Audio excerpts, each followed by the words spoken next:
Hey guys, welcome back to the channel.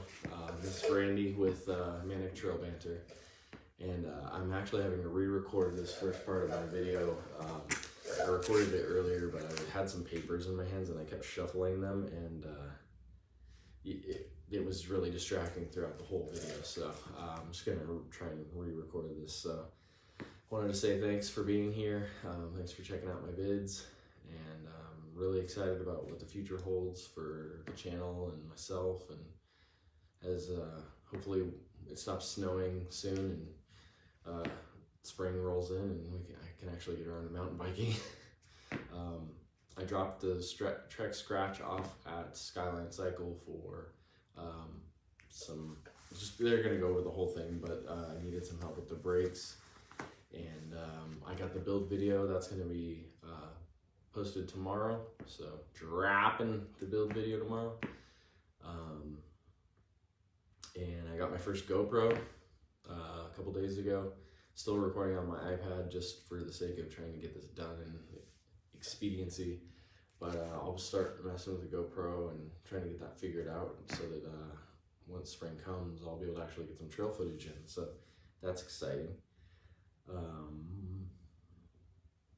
So I wanted to rehash a little bit about my first mountain bike build. Posted that video recently, and actually I recorded that video in December 25th actually, and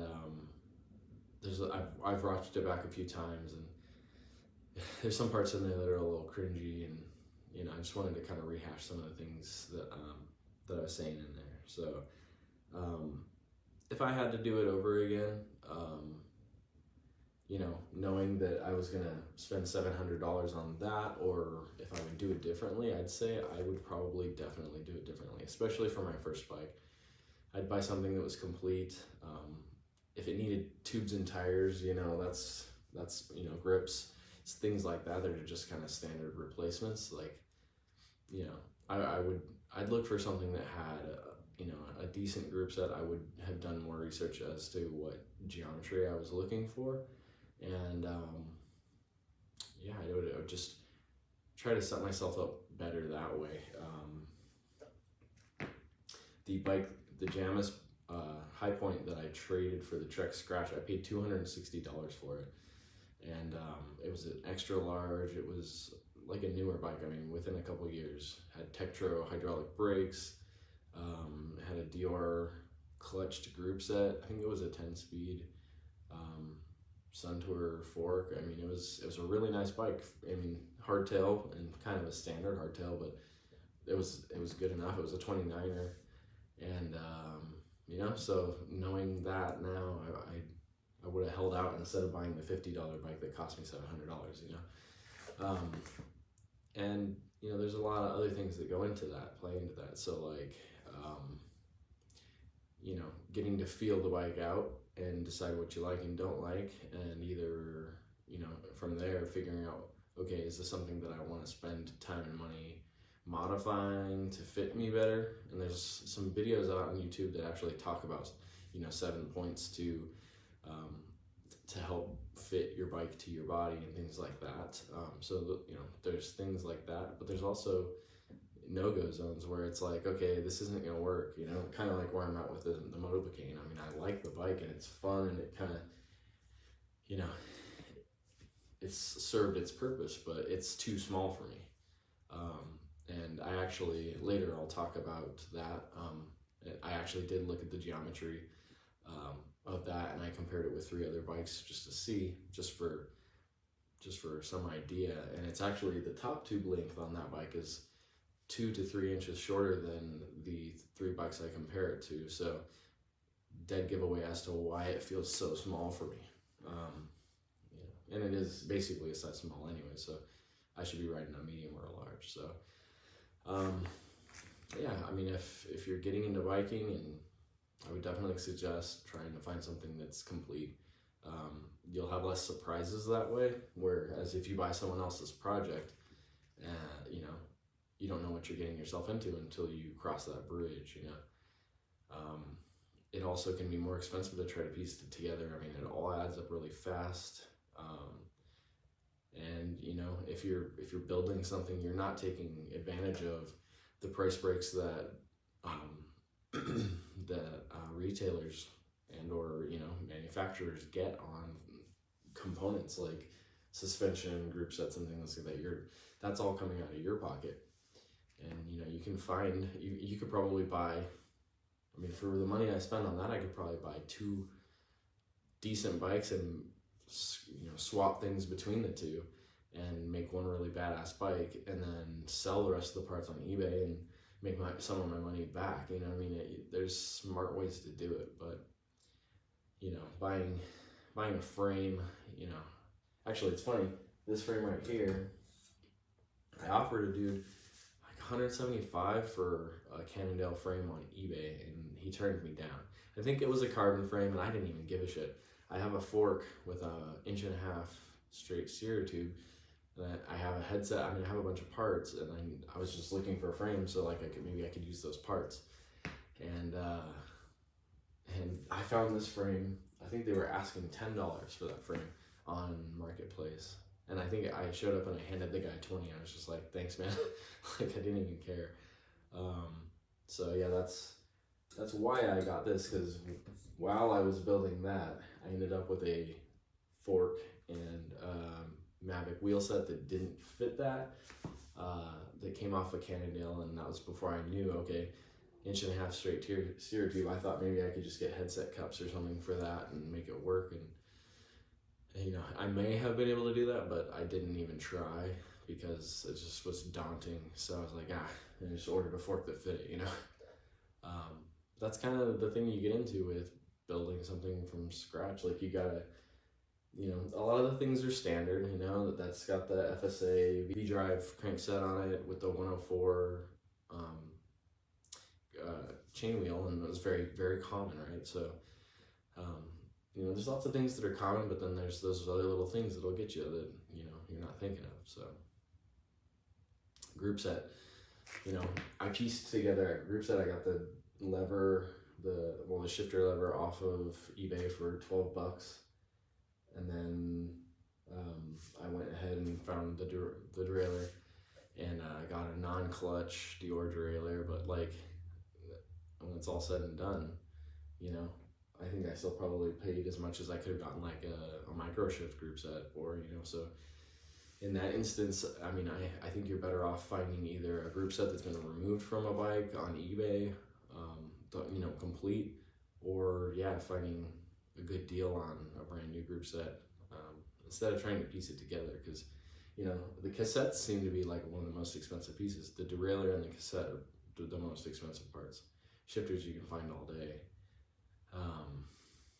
So yeah, kind of ranting here, but just kind of saying what I would do differently if it was my first go around again. And obviously, like, I don't have a problem building bikes. You know, I like doing it, and that's why I just built another bike.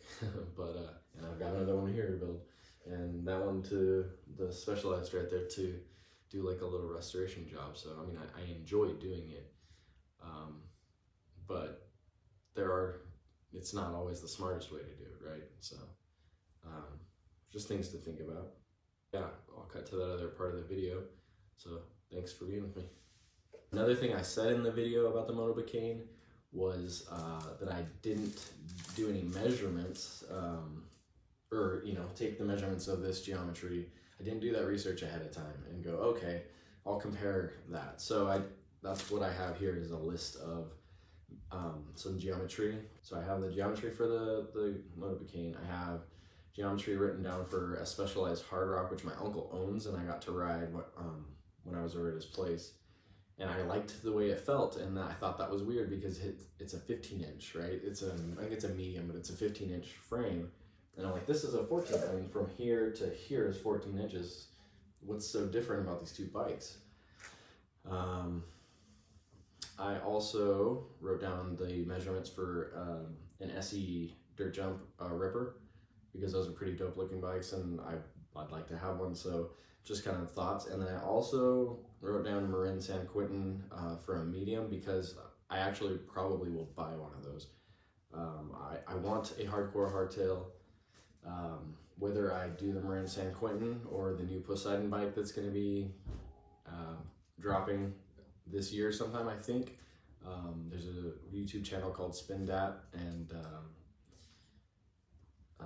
that dude has developed the hardtail frame, and it looks very comparable to the Marin San Quentin.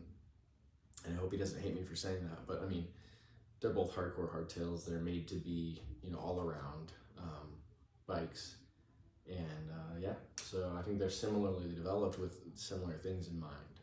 I want one of those. So this bike, like I said, it's a 14-inch frame. So the thing that I notice the most between these, because most of the chainstay lengths and things are similar. Yeah, I mean, they're very close. So the chainstay doesn't change. I mean, that makes sense because the wheel, usually your chainstays are very close to your wheel. You don't need this to be extra long, especially on a hardtail. The thing that changes the most is the wheelbase, but also the top tube. Of the 4 bikes dimensions that I have on the sheet of paper, this one has the absolute shortest top tube. And it says 20.5 inches, and it's in inches.